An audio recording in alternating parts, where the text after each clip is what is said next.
चलते हैं श्रीमद् भागवत महापुराण।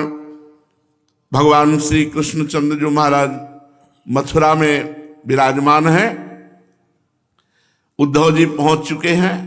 भगवान ने अपने और गोपीजनों के प्रेम का रहस्य उद्धव को ब्रज भेज करके समझा दिया है। उद्धव महाप्रेमी हो गए हैं। अब भगवान श्री कृष्णचंद्र जो किसी से वादा किए थे कि मैं आऊंगा तुम्हारे घर, समझ गए होंगे, चंदन लगाने वाली कुब्जा से। कुब्जा ने पीतांबर पकड़ लिया था, कहा था श्याम सुंदर चलो ना हमारे घर। तो भगवान ने कहा था पहले इस पापी कंस को मारकर, और फिर दूसरा वादा किया था अक्रूर जी से। जब अक्रूर जी मथुरा पहुंचे तो भगवान से कहा घर पधारो, उनका नहीं, पहले अपना कार्य करेंगे, कंस को मारेंगे, फिर तुम्हारे घर आएंगे। तो आज के चरित्र में भगवान दोनों के घर पधार रहे हैं। भगवान श्री कृष्ण प्रतिपल कुब्जा इंतजार कर रहे थे कि आ जाएंगे आ जाएंगे आ जाएंगे। अचानक दरवाजे पे देखा भगवान श्री कृष्ण। कुब्जा का घर बहुमूल्य सामग्रियों से सजा हुआ था। श्रृंगार रस का उद्दीपन करने वाली बहुत सी साधन सामग्री थी। मोती की झालरें जगह जगह, चंदुए सैया बिछी हुई थी, बहुत सुंदर फूलों से श्रृंगारित किया गया था। रोज वो ये करती थी, पता नहीं किस दिन भगवान आ जाए।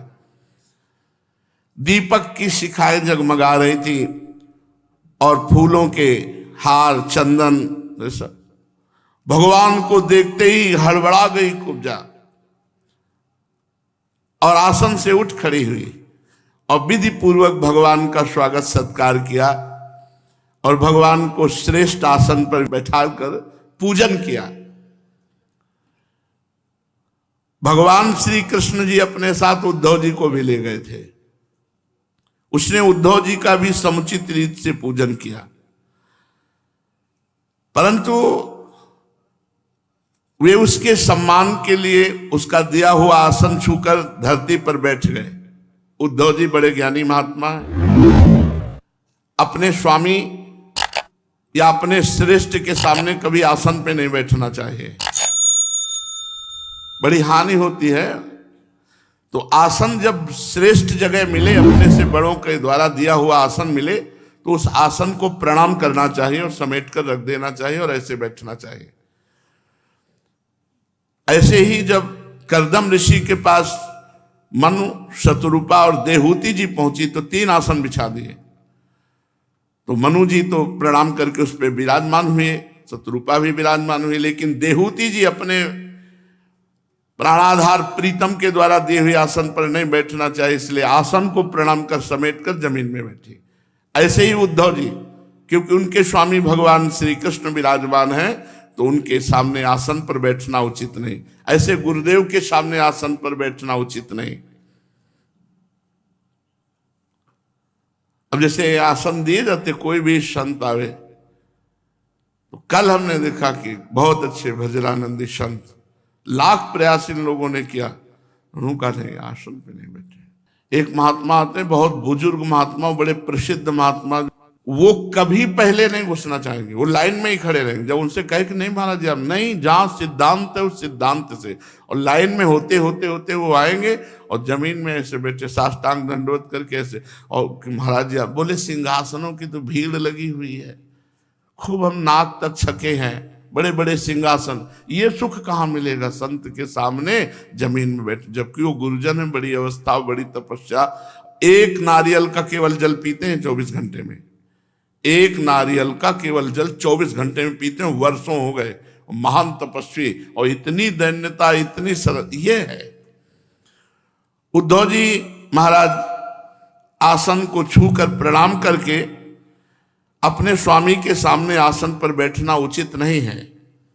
भगवान श्री कृष्ण सच्चिदानंद स्वरूप लोकाचरण का अनुकरण करते हुए कुब्जा के द्वारा बिछाई हुई बहुमूल्य सैया पर जाकर बैठ गए।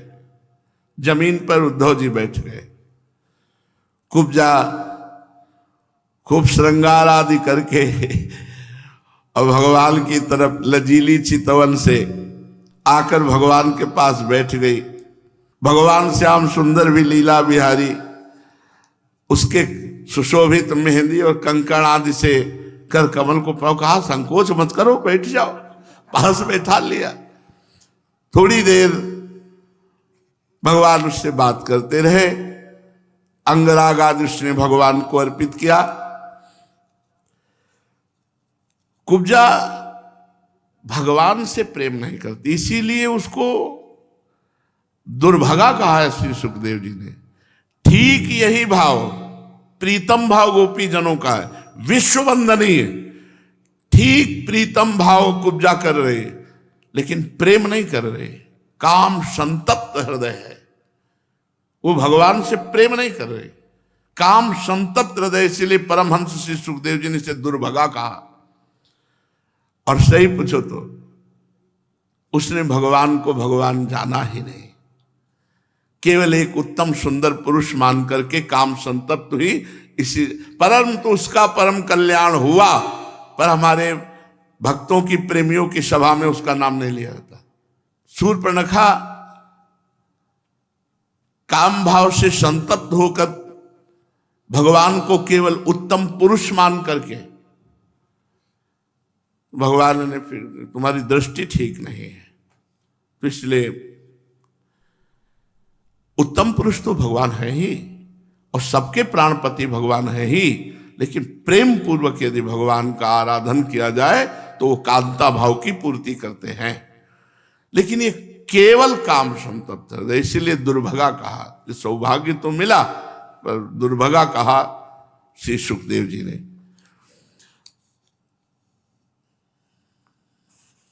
ये केवल एक शुभ कर्म का फल भगवान दे रहे कि भगवान को उसने चंदन अर्पित किया। कुब्जा भगवान श्री कृष्ण चंद्रजू के पास बैठकर हाथ प्रयास करते, फिर उनके चरण पकड़कर अपने हृदय से लगाती और अपने गले से श्री कृष्ण चंद्रजू को भगवान उद्धव जी की तरफ देख रहे हैं। क्यों देख रहे हैं? भगवान गले क्यों नहीं लग रहे? वो भगवान को गले लगा रही है, भगवान उद्धव जी की तरफ देख रहे और मुस्कुरा रहे कि मुझ सच्चिदानंद के स्पर्श से भी ये हृदय में अभी नहीं समझ पा रही है और केवल पुरुष भाव रखकर आलिंगन कर रही। कुब्जा को बड़ा सुख मिला भगवान के। सर्वशक्तिमान भगवान कैवल्य मोक्ष के अधीश्वर हैं। देखो देखो सुनना, परमहंस जी बोल रहे हैं, श्री सुखदेव जी, शैवम कैवल्यनाथम तम प्राप्य दुष्प्रापमीश्वरम अंगरागार पड़े ना हो दुर्भगेद मयाचत। दुर्भगा कहा इसको। परीक्षित, कुब्जा ने केवल चंदन अर्पित किया था, उतने से रीझ कर सर्वशक्तिमान भगवान उसके घर गए। कैवल्य मोक्ष के अधीश्वर हैं भगवान, जिनकी प्राप्ति करना अत्यंत कठिन है, लेकिन उस दुर्भगा को वो भाव नहीं बना जो ब्रज गोपियों का भाव बना। ब्रज गोपियों की भांति उसने ना तो प्रेम किया ना सेवा मांगी, काम संतप्त हृदय। उसने भगवान से कहा, आहोस्यताम ही प्रेष्ठो दिनानि कति चिन्मया रमस्व। कुछ दिन हमारे साथ रहो ना, उद्धव जी को भेज दो, हमारे साथ कुछ दिन रहो। भगवान हंस दिए। परीक्षित, उसने भगवान का वस्त्र पकड़ के कहा, आपको छोड़ा नहीं जा सकता। भगवान श्री कृष्ण उसको आश्वासन दिया, हाँ हाँ ठीक है, और कहा, उद्धव समय हो रहा है, चलते हैं। और भगवान चल पड़े। बस इतना सौभाग्य मिला। उसी सौभाग्य का है कि परमहंस संहिता में गाया जा रहा है। ना उसको बाद में तड़पन हुई कि रोती रहती, हा कृष्ण हा जीवन धन। यही बात है, दुर्योधन को भी तो भगवान मिले। क्या हुआ? क्या प्रेम लक्षणा भक्ति जागृत हुई? क्या भक्तों की नामावली में दुर्योधन का नाम आया? क्या दुशासन भी तो देखा भगवान को, बातचीत की भगवान से। इसलिए खास बात भगवान का मिलना नहीं है, खास बात भगवान का प्रेम मिलना है। आप इससे समझ लीजिए, भगवान तो ऐसे हम कितनी जगह बताएं कि भगवान उनको मिले, लेकिन उनके हृदय में भगवत प्रेम नहीं था, इसलिए वो लाभ भगवान का भगवान की तरह नहीं ले पाए। जिनको प्राप्त करना अत्यंत कठिन है, उस दुर्भगा ने ब्रज गोपियों की तरह प्रेम नहीं किया, सेवा नहीं की, सेवा नहीं मांगी। बस ये, इसीलिए भगवान से मिलने की बाद वाली बातें हैं। पहले हम अपने भगवान के भजन में डूबने की बात करें। और स्वयं भगवान ने कहा, मेरा अंग संग मेरे प्रेम का कारण नहीं है, मेरा नाम कीर्तन, मेरा नाम जप, मेरा लीला कीर्तन, मेरा लीला श्रवण से जैसा प्रेम होता है वो अंग संग से नहीं होता। इसीलिए पूरे जीवन की एक ही बात रही, भगवत विस्मरण ना होने पाए, बस खास बात है। मिलो ना मिलो तुम्हारी मौज, जाओगे कहां, पतंग जाएगी कहां जब डोरी हमारे हाथ में, नाम रूपी डोरी है, मंत्र रूपी डोरी है, तो जाओगे कहां। ओहो, परीक्षित उसी समय भगवान उद्धव जी के साथ चल पड़े। भगवान ब्रह्मा आदि समस्त ईश्वरों के भी ईश्वर हैं, उनको प्रसन्न कर लेना जीव के लिए बहुत कठिन बात है। पर कोई उनको प्रसन्न करके विषय सुख मांगे, निश्चय दुर्भाग्य, दुर्बुद्धि। कहां भगवान और कहां तुच्छ विषय सुख। भगवान ये बस इतना हुआ उसको, इतना बस सौभाग्य। और ना तो विरह मांगा, ना प्रेम मांगा, ना सेवा मांगी। कहा कुछ दिन हमारे साथ रुको, रमस्व आहोष्यता में ही प्रेष्ठो दिनानि कतिचिन मया रमस्व, मया रमस्व। भगवान मुस्कुरा के चल दिए। फिर एक दिन सर्वशक्तिमान भगवान श्री कृष्ण बलराम जी और उद्धव जी के साथ अक्रूर जी की अभिलाषा पूर्ण करने के लिए उनके घर गए। अक्रूर जी ने दूर से ही देखा हमारे परम बंधु मनुष्य लोक शिरोमणि भगवान श्री कृष्ण बलराम जी पधार रहे। तुरंत उठकर आगे गए, आनंद से भरकर उनका अभिनंदन और आलिंगन किया। ननाम कृष्णम रामम च सतैरप्यभिवादितः पूजयामास विधिवत कृतासन परिग्रहान। अक्रूर जी ने दूर से देखा भगवान श्री कृष्ण पधार रहे, साष्टांग दंडवत नमस्कार करके आसन पर बैठाया। अक्रूर जी ने विधिवत भगवान की पूजा की। परीक्षित उन्होंने पहले भगवान के चरणोदक धोकर सिर पर धारण किया, अनेकों प्रकार की पूजा सामग्री, दिव्य वस्त्र, गंधमाला, श्रेष्ठ आभूषण भगवान को अर्पित किए। फिर सिर झुकाकर भगवान को पुनः प्रणाम किया और चरणों को अपनी गोद में लेकर दबाने लगे।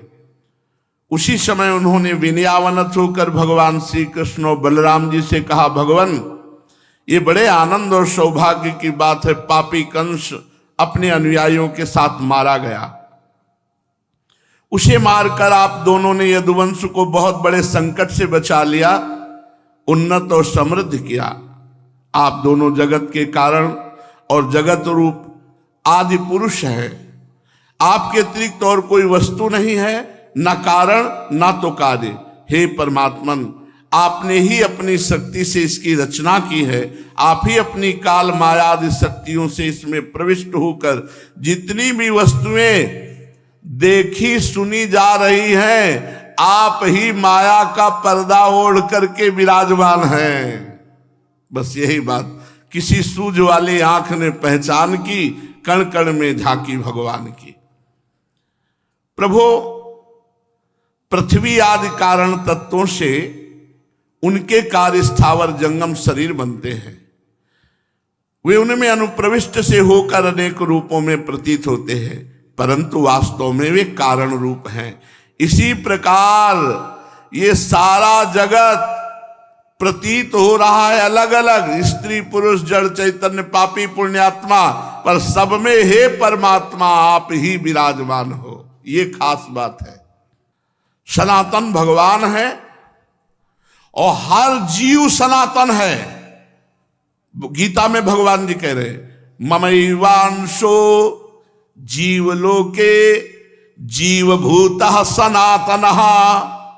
जितने जीव हैं, पशु पक्षी मनुष्य, जितने भी जीव सब सनातन है। सनातन को एक सीपी में मत बांधो, सनातन एक समुद्र है। भगवान के शब्दों को देखिए, सनातन धर्मावलंबी भगवान क्या कह रहे हैं?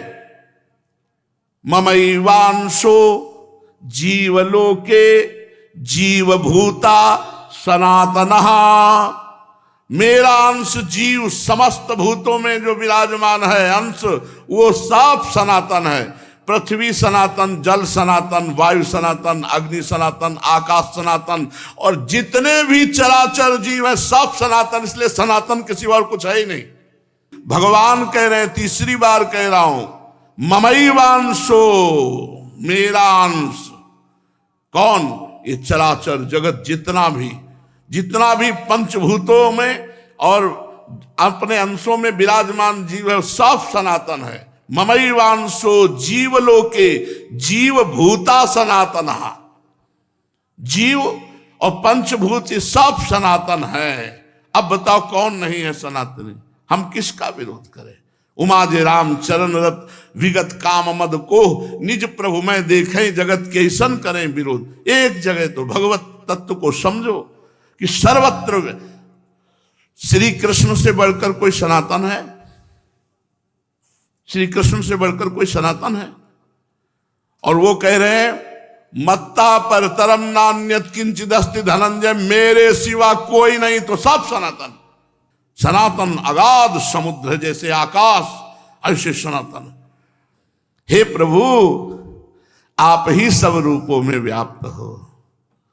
ये रजोगुण सतोगुण तमोगुण रूपी अपनी शक्तियों से क्रमशः जगत की रचना पालन संहार करते हो। आप अपने आप से रचते हैं अपने आप को, अपने आप का पालन करते हैं, अपने आप का संहार करते हैं। ऐसी स्थिति के लिए क्या बंधन हो सकता है? स्वयं आत्म वस्तु में ना स्थूल दे, न सूक्ष्म दे, ना उसकी उपाधि कारण दे, न जन्म है, न मृत्यु है, न बंधन है, न मोक्ष है। शुद्ध बात यह है ज्ञान।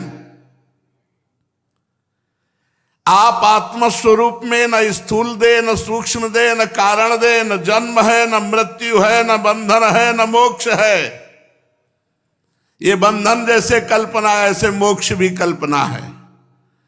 बंधन और मोक्ष का कारण अविवेक है, अविवेक। तो यही बात समझ ली। आपने जगत के कल्याण के लिए सनातन आ गया। सनातन जो सनातन है क्या है? बोले वेद मार्ग। जब इन पाखंडियों से ये सनातन मार्ग को क्षति पहुंचती है, तब आप शुद्ध सत्व में भगवद विग्रह धारण करके सनातन धर्म की स्थापना करते हैं। किसको कहा गया विरोधी? जो वेद धर्म के विरुद्ध आचरण करने वाला पाखंडी है, वो सनातन विरोधी है। वैदिक सिद्धांत, पौराणिक सिद्धांत, भागवतिक सिद्धांत, इन पे जो चलता है वही सनातनी है।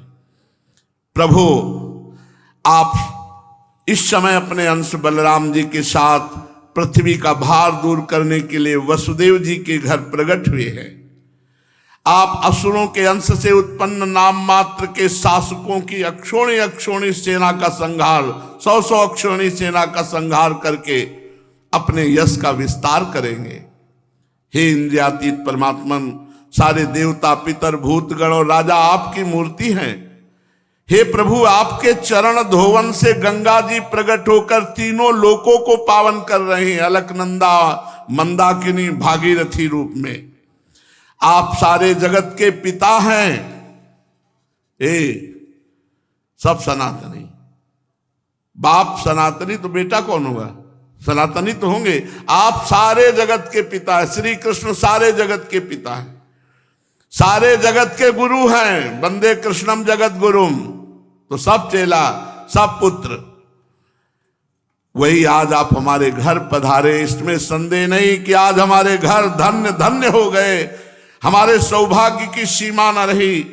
प्रभु आप प्रेमी भक्तों के परम प्रीतम सत्य वक्ता, अकारण हेतु और कृतज्ञ हैं। जो जरा भी सेवा आपकी करता है आप बहुत करके मानते हैं। भला कौन ऐसा बुद्धिमान पुरुष होगा जो आपको छोड़कर किसी और की उपासना करे और की शरण में जाए। जो एक रस है अपने उस आत्मा का दान कर देते हैं। हे भक्तों के कष्ट मिटाने वाले, जन्म मृत्यु के बंधन से छुड़ाने वाले प्रभु श्री कृष्ण, मैं आपको प्रणाम करता हूं। बड़े बड़े योगी राज, देवराज, ऋषि मुनि आपके स्वरूप को नहीं जानते, हम क्या जान सकते हैं प्रभु, परंतु हम तो आपका साक्षात दर्शन पा रहे हैं। कितने सौभाग्य की बात है कि हम स्त्री पुत्र धन स्वजन गेह देह आदि के मोह की रस्सी में बंधे हुए हैं और आप कृपा करके हमारे घर पधारे। भगवान श्री कृष्ण की ऐसी श्री अक्रूर जी महाराज ने स्तुति की, पूजा की। फिर भगवान ने मधुर वाणी से जो कहा वो शेष चर्चा आगे। श्री राधा वल्लभ लाल की जय।